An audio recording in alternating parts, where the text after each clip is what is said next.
Hello friends, आपल्या सर्वांची आवडती मालिका हळद रुसली कुंकू हसलं या मालिकेच्या आजच्या शुक्रवार 8 मेच्या एपिसोडमध्ये एकानंतर एक जबरदस्त ट्विस्ट आले आहेत. फ्रेंड्स, या मालिकेचा आजचा एपिसोड खूप भारी होता. आधी तर त्या पूजाने समरला आपल्या घोळात घेतलं. समरला दुष्यंतबद्दल काही बाही सांगितलं की दुष्यंत एक नंबरचा लफडेबाज आहे. त्याने पूजाशी प्रेमाचं नाटक केलं, तिला फसवलं. त्यामुळे समर दुष्यंतवर खूप चिडला आणि घरी येऊन दुष्यंतचा अपमान केला. त्याला म्हणाला, तू माझा छोटा भाऊ आहे, ते सुद्धा मी तुला मानतो, म्हणून उगाचच माझा बाप बनायला जाऊ नको. त्यामुळे कृष्णा आणि दुष्यंत खूप दुःखी झाले आणि मग चक्क समर आणि अनुसया या दोघांनी मिळून बाळजाबाईला मारून टाकण्याचा प्लॅन बनवलाय. बाळजाबाईचा खून करण्याचा प्लॅन बनवलाय. म्हणजे एकदा का बाळजाबाई मेली की मग कृष्णा आणि दुष्यंतचा सुद्धा या घरातून कायमचा विषय संपून जाईल. मग हे सगळं नेमकं घडलं तरी कसं, हे जाणून घेण्यासाठी हा व्हिडिओ शेवटपर्यंत नक्की पहा. फ्रेंड्स, आजच्या एपिसोडच्या सुरुवातीलाच बाळजाबाई आणि दलपत एकत्र असतात. बाळजाबाई खूप अस्वस्थ असते. दलपत विचारतो, काय झालं बाळजाबाई, तुम्ही एवढ्या अस्वस्थ का आहात? कुणी काही बोललं का? तर बाळजाबाई सांगते, दलपत भाऊजी, कुणी काही बोललं नाहीये, पण शेवटी मन अस्वस्थ होतंच ना. तुम्ही पाहिलं नाही का, कृष्णा ही मस्त आराम करतीये, सरपंच म्हणून मिरवतीये, शाळेत जातीये, शिकतीये, आणि माझा दुष्यंत घरगडी म्हणून तिची सगळी कामं करतोय आणि मला हे बिलकुल आवडत नाहीये. मी त्याला किती समजवण्याचा प्रयत्न केला, परंतु तो काहीच ऐकायला तयार नाहीये आणि बायकोचा बैल झालाय बैल. बाळजाबाई खूप टेन्शनमध्ये असते आणि त्याच वेळेस कृष्णा ही घराबाहेर जाऊ लागते. बाळजाबाई तिला थांबवते आणि विचारते, ए कृष्णे थांब, कोठे चालली आहेस?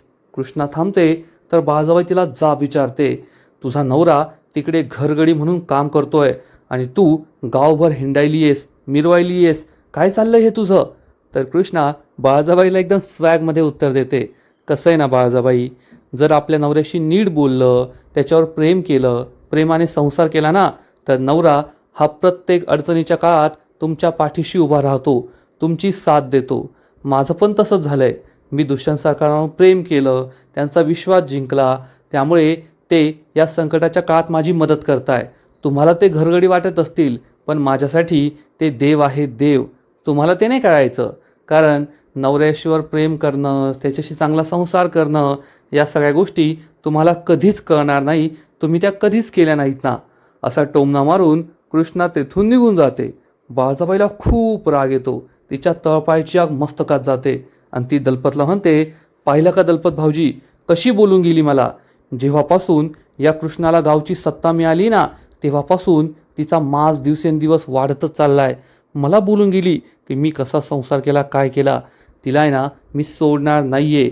लवकरच तिला गावच्या सत्तेवरून बाजूला केलं ना, मग तिचा हा माज उतरायला वेळ लागणार नाही, असा विचार बाळजाबाई करते. आणि इकडे पूजा ही मस्त सेल्फी काढत असते आणि तिचा दिवाना समर तिला कॉल करतो. पूजा ही त्याच्याशी गोड गोड बोलत असते, अरे यार किती उशिरा फोन केलास, मी तुझ्या फोनची किती वाट पाहत होते. समर विचारतो, खरं का? तर पूजा सांगते, हो खरं. खरं सांगू ना, मला तुला हक करण्याची खूप इच्छा आहे. कधी एकदाची तुला मिठी मारेल ना, असं मला होतंय. तर समर लढिवाळपणे म्हणतो, अहो मारा की मग, सगळा मी तुमचाच आहे, तुम्हाला कुणी थांबवलंय? तर पूजा म्हणते, असं कसं, मिठी मारायची असल्यावर भेटावं लागतं ना, फोनवर कशी मिठी मारणार? तर समोर म्हणतो, हा अंगाशी एवढंच ना, मग भेटायला तरी कुणी थांबवलंय? घरातून बाहेर पडायचं, आपल्या नेहमीच्या ठिकाणी यायचं, भेटायचं मला आणि मस्त मिठी मारायची. पूजा आणि समरचा हा रोमांस सुरूच असतो. तेवढ्यात सावित्री ही पूजाच्या जवळ येते आणि त्यांचं बोलणं ऐकू लागते. तेव्हा समर म्हणतो, तुम्हाला मला भेटायचं आहे ना, तर चला मग आत्ताच्या आत्ता घराबाहेर निघा, या मला भेटायला, मी सुद्धा तेथे पोहोचतोय. पूजा म्हणते, ठीक आहे, आलेच मी. आणि पूजा ही फोन कट करते. समर खूप खुश असतो. पूजाला वाटतं याला मी चांगलंच घोळात घेतलंय. पूजा मागे वळून पाहते तर सावित्री तिच्या समोर उभी असते, एकदम रागाने तिच्याकडे पाहत असते. पूजा सुद्धा घाबरते. सावित्री विचारते, पूजे कोणाचा फोन होता? पूजा सांगते, कोणाचा असणार आहे? समरचा. मग सावित्री खुश होते आणि म्हणते, अरे वा, समर आढळराव रांगणे पाटील, त्या आढळरावांच्या गडगंज संपत्तीचा एकमेव वारस. आणि पूजे, तुला एक गोष्ट माहिती आहे का? मला कळलंय की त्या आढळरावांनी चक्क बाळजाबाईला काडीमोड दिलाय, घटस्फोट दिलाय. हे ऐकून पूजाला खूप आनंद होतो. पूजा विचारते, खरंच?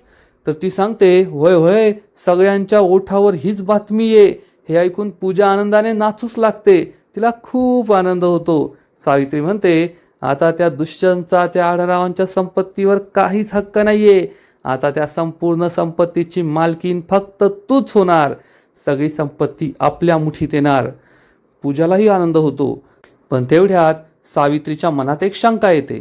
सावित्री पूजाला विचारते, पण पूजे, तुझ्यात आणि त्या दुष्यंतमध्ये जे काही होतं ती गोष्ट त्या समरला कळली तर? पूजा सुद्धा चांगलीच घाबरते. आणि पूजा म्हणते, खरं आहे तुझं. जर हे समरला कळलं तर आमच्या नात्यात नक्कीच दुरावा निर्माण होऊ शकतो. त्यामुळे हे मी त्याला कळू देऊ शकत नाही. आणि तू त्याचं टेन्शन घेऊ नको. आता मी असं काहीतरी करणार की तो फक्त मी जे सांगेल ना त्याच्यावरच विश्वास ठेवेल. मग संपूर्ण जग जरी त्याला काही वेगळं सांगत असलं ना तरीसुद्धा मी त्याला जे सांगणार त्यावरच तो विश्वास ठेवणार. हे ऐकून सावित्री सुद्धा खूप खुश होते. म्हणजे आता पूजाने ठरवलंय की समरचे कान भरायचे. दुष्यंत आणि तिच्या प्रेम कहाणीबद्दल तिला जे वाटतं तिच्या मनाने, तिच्या बाजूने सगळं काही सांगायचं. आणि इकडे कृष्णा एका गावातील कामाचा शुभारंभ करते, श्रीफळ फोडून. तिच्याबरोबर आमदाराची बायको आणि BDO साहेबसुद्धा असतात आणि सगळे गावकरी जमलेले असतात. तेव्हा आमदाराची बायको ही गावकऱ्यांना सांगते, गावकऱ्यांनो, आजपासून आमदार निधीद्वारे या गावात अनेक कामं केली जाणार आहेत. आणि जरी ही कामं आमदार निधीतून होत असली तरी या सगळ्या कामांचं श्रेय आपल्या गावच्या सरपंच कृष्णाताईंनाच जातं. कारण कृष्णाताई या इतक्या नामांकित घराण्यातील सून आहेत. आपल्या घराची कर्तव्य पूर्ण करतात. मग या गावची सरपंच म्हणून सरपंचाची कर्तव्य पूर्ण करतात. आणि एवढं असताना देखील त्या रात्रशाळेत जाऊन शिकताय. म्हणजे खरंच त्या आपल्या कर्तव्यात कोणतीच कसूर ठेवत नाही. आणि अशा सरपंच या गावाला लाभल्या आहेत ना, हे या गावाचं खूप मोठं भाग्य आहे. कृष्णा खुश होते. सगळेजण टाळ्या वाजवतात. आणि मग त्यानंतर BDO साहेब हे गावकऱ्यांना सांगतात, फक्त एवढंच नाही तर आता गावातील जी शाळा आहे त्या शाळेला सुद्धा सरकारकडून विशेष निधी मिळणार आहे. आणि आणखीन 5 शिक्षक शाळेत रुजू होणार आहेत. म्हणजे विद्यार्थ्यांच्या शिक्षणाचा प्रश्न सुटणार आहे. हे ऐकून सगळ्यांना खूप आनंद होतो.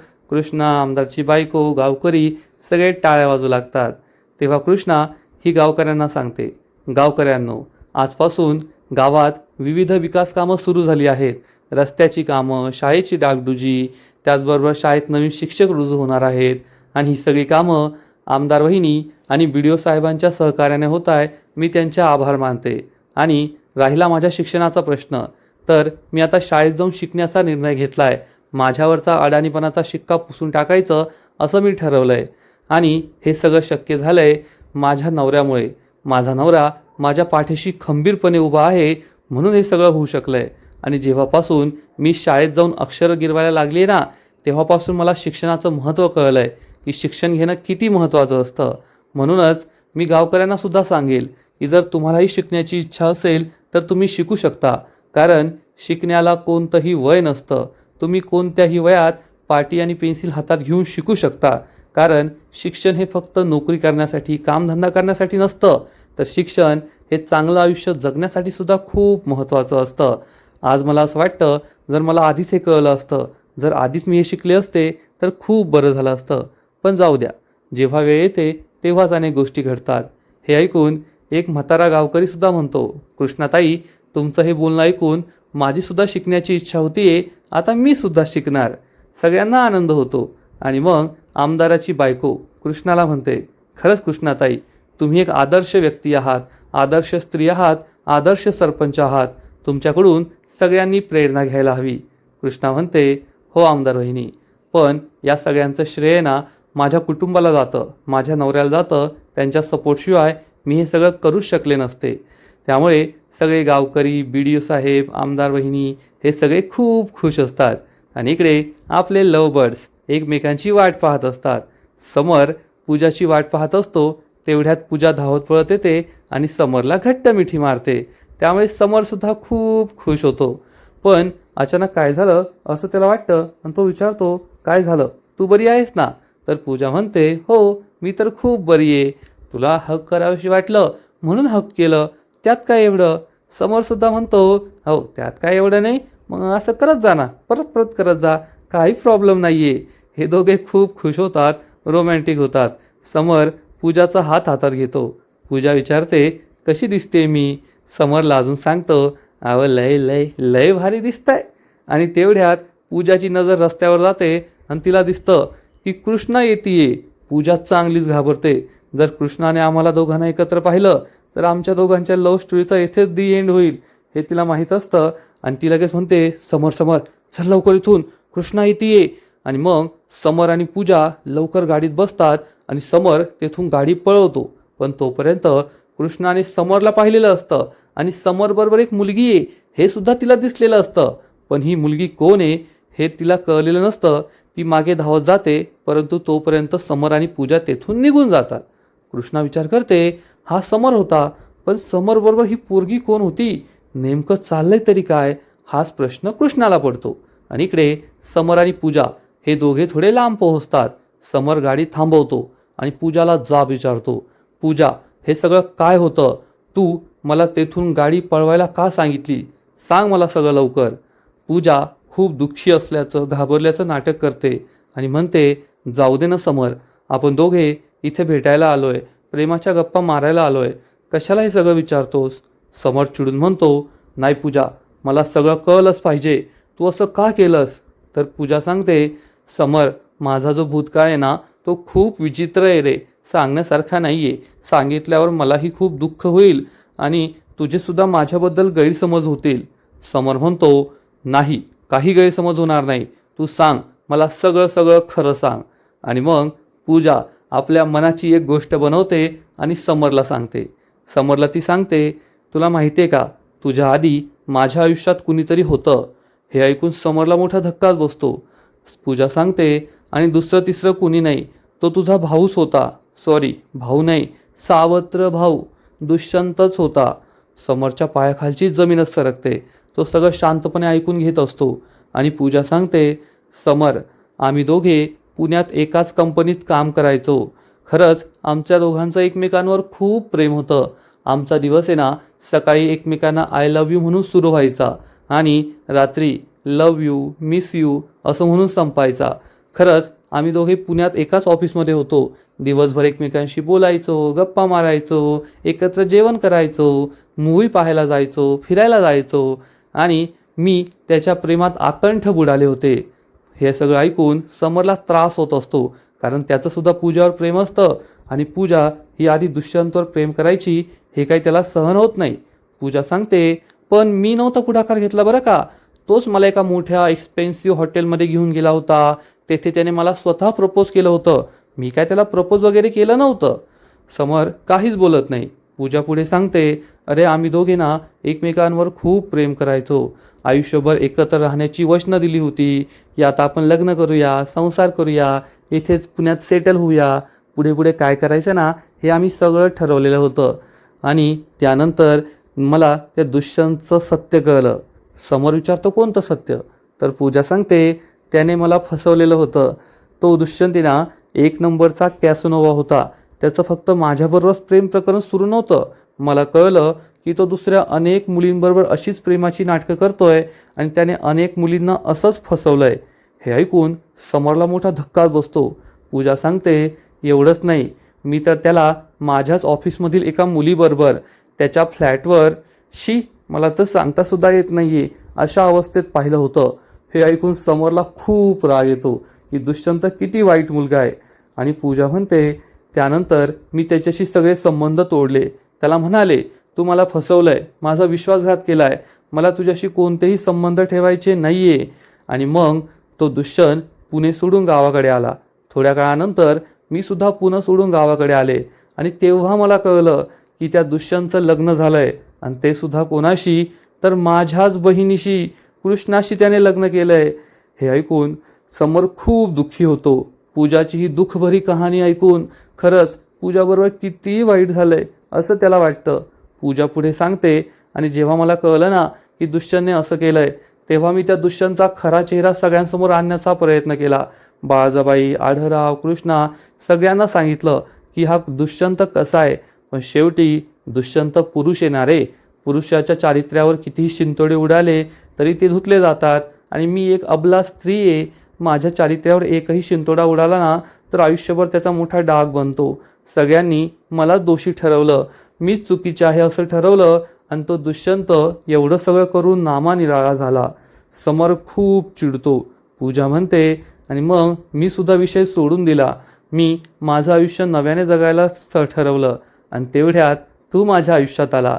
तुला खरं सांगू ना, आता तू माझ्या आयुष्यात आहे ना तर मला दुसऱ्या कोणाचीही गरज नाही आहे. मला तर त्या दुष्यंतची आठवणसुद्धा येत नाही. आज अचानक त्या कृष्णाला पाहिलं आणि ते सगळं आठवलं रे. पण जाऊ दे असं म्हणून पूजा डोळ्यात पाणी आणते, रडण्याची नाटकं करते. आणि मग समर खूप चिडतो आणि म्हणतो, तो दुष्यंत हरामखोर कुठला, सगळ्या गावाला वाटतं लई चांगला पोरगा आहे, किती सरळमार्गी पोरगा आहे, त्या कृष्णावर किती प्रेम करतो आणि हे त्याचे खरे रंग आहेत. त्याला आहे ना आता मी सोडतच नाही असं म्हणून समर चक्क गाडी काढून दुष्यंतला मारायला जाऊ लागतो. तर पूजा त्याला थांबवते. नाही नाही समर, नाही नाही, असं काही करू नको रे. आता तू तेथे जाणार, त्याला जाब विचारणार, तू काही बोलणार, तो काही बोलणार, पण शेवटी काय होणार, माझ्या चारित्र्यावर शिंतोडे उडणार. शेवटी माझीच बदनामी होणार ना रे. आणि मला स्वतःची बदनामी आता करायची नाहीये. जेवढं झालं ना तेवढं बस झालं. मला आता फक्त शांत प्रेमळ आयुष्य जगायचं आहे, ते सुद्धा तुझ्याबरोबर. असं म्हणून पूजा ही समरला मिठी मारते. त्यामुळे समर खूप खुश होतो. तो सुद्धा तिच्या जवळ येतो. म्हणजे या पूजाने समरला आपल्या मनाची गोष्ट सांगितली आहे आणि शेवटी तिच्या प्रेमात वेडा झालेल्या समरला ही गोष्ट पटली आहे. इकडे दुष्यंत आणि कृष्णा हे दोघे अंगणात उभे राहून समरची वाट पाहत असतात. कृष्णाने दुष्यंतला सगळं सांगितलेलं असतं की तिने समरला एका मुलाबरोबर पाहिलंय. कृष्णा म्हणते, दुष्यंत सरकार अजून ते दोघे का नाही आले. तर दुष्यंत म्हणतो, अगं कसा येईल तो, पोरगी बरोबर फिरायला गेला आहे, वेळ लागणारच आहे त्याला. तर कृष्णा म्हणते, अहो पण तो केव्हाचाच निघालाय, मग यायला एवढा उशीर का झाला. तर दुष्यंत सांगतो, केव्हाचा निघाला असेल तो, पण दुसरीकडे कुठे फिरायला गेला असेल. आता पोरीबरोबर फिरायचं म्हटलं वेळ लागतोच ना. तर कृष्णा विचारते, पण दुष्यंत सरकार ती जी पोरगी असेल ना ती माझी होणारी जाऊ आहे, आपण त्याला विचारूया आणि त्या दोघांचा लग्नाचा बाल उडवून देऊया. तर दुष्यंत म्हणतो, अगं बाई थांब थांब, एवढी घाई करू नको. आपल्याला काय माहीत की त्या दोघांचं एकमेकांवर प्रेमच आहे किंवा त्या पोरीसन त्याचं काय चालू आहे का. आपण आधी समरला विचारूया मग ठरवूया. कृष्णा म्हणते, होय होय तुम्ही बरोबर बोलताय, पण त्या दोघांचं एकमेकावर प्रेम नसेल तर. दुष्यंत म्हणतो, अगं बाई तेच तर म्हणालो, समरला येऊ दे, आपण त्याला विचारूया. आणि तेवढ्यात समर घरी येतो. कृष्णा आणि दुष्यंत त्याच्या जवळ जातात आणि मग कृष्णा ही समरला विचारते, काय मग समर, कोण होती ती पोरगी. समर खूप चिडतो आणि म्हणतो, कोण नव्हती. तर कृष्णा म्हणते, असं कसं, होती कोणीतरी, दोघे मस्त गुलगुल गप्पा मारत होता आणि मग गाडीत निघून गेला. सांग सांग सांग कोण होतं. असेल कोणी तर लग्नाचा बार उडून देऊ ना. दुष्यंत सुद्धा म्हणतो, हो हो देऊ लग्नाचा बार उडून, अरे तू काय लाजू नको, टेन्शन घेऊ नको. तर कृष्णा म्हणते, घाबरू नका, मी अनुसूया सासूबाई आणि आबांशी बोलते, लगेच बोलणी, लगेच लग्नाचा बार, तुमच्या दोघांचं लग्न लवकरच करून देऊ आपण. पण समर खूप चिडतो आणि कृष्णाशी अतिशय उद्धटपणे बोलतो, ए तुला कशाला एवढ्या चौकशा. कृष्णा आणि दुष्यंतला मोठा धक्काच बसतो. समर म्हणतो, तुला जर लक्षच ठेवायचं आहे ना तर स्वतःच्या नवऱ्याकडे लक्ष ठेव, माझ्याकडे नाही लक्ष ठेवायचं की मी कोठे जातोय, कोणाला भेटतोय, काय करतोय. कृष्णा आणि दुष्यंतला खूप राग येतो. दुष्यंत चिडून म्हणतो, ए समर गंमत करती ती, एवढं चिडायला काय झालंय. तर समर चिडून म्हणतो, हे दुष्यंत छोटा भाऊ आहे तू, छोटा भाऊ, ते सुद्धा मी मानतो म्हणून उगाच बाप बनायला जाऊ नको. आणि यानंतर तुम्ही दोघांनी माझ्या आयुष्यात ढवळाढवळ करायची नाही. मी आयुष्यात काय करतोय, कोणाला भेटतोय, माझ्याबरोबर कोण पोरगी होती हे विचारण्याचा तुम्हाला हक्क नाहीये, एवढं लक्षात ठेवायचं. असं म्हणून समर रागारागाने तेथून निघून जातो. दुष्यंत आणि कृष्णाला खूप वाईट वाटतं समर त्यांच्याशी ज्या पद्धतीने बोललाय. त्यात समर चक्क दुष्यंतला एवढं वाईट बोलला म्हणून कृष्ण आणि दुष्यंत दोघेही खूप दुःखी झालेले असतात. दलपत हे सगळं ऐकतो आणि विचार करतो, अरे वा, या समरने तर दुष्यंतरावांची सिस्टमॅटिकली बोलतीच बंद केली आणि दल्पसुद्धा तेथून जातो. इकडे समर हा रागारागाने रूममध्ये येतो. रूमचा दरवाजा जोरात आदळतो. अनुसूया विचारते, काय रे समर, काय झालंय? समर चिडून म्हणतो, ती कृष्णा आहे ना, माझ्या लय डोक्यात जातीये बरं का. गरजेपेक्षा जास्त हक्क दाखवते ती माझ्यावर. माझं आयुष्य कंट्रोल करण्याचा प्रयत्न करतेय. अनुसूया म्हणते, खरंय तुझं समर. जेव्हापासून ती बाळजा या घरात आली ना, कृष्णाचं वागणं लय बदललंय. त्या बाळजाच्या पुढे पुढे काय करते, तिला काय हवंय नकोय ते सगळं पाहते आणि मला सुद्धा हे बिलकुल आवडलेलं नाहीये.